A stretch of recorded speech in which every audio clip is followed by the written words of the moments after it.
আল্লাহ তুমি আমার গুনাহগার বিশ্বনবী পাগলের মতো একবার হাউজে কাউসারে যাবেন, একবার সিরাতে যাবেন, একবার পুলসিরাতের দিকে, একবার হাউজে কাউসারের দিকে পাগলের মতো দৌড়াতে থাকবেন।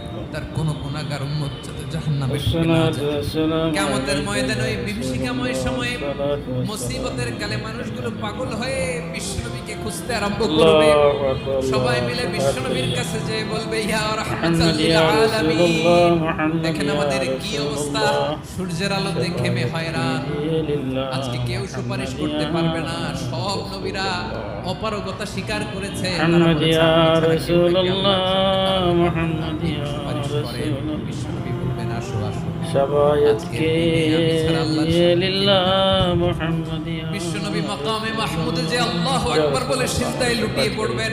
বিশ্বনবী এমন ভাবে অজর দ্বারা সিজদায় লুটিয়ে পড়ে কাঁদবেন, রব্বুল আলামিনের রহমতের দরিয়ায় জোশ লেগে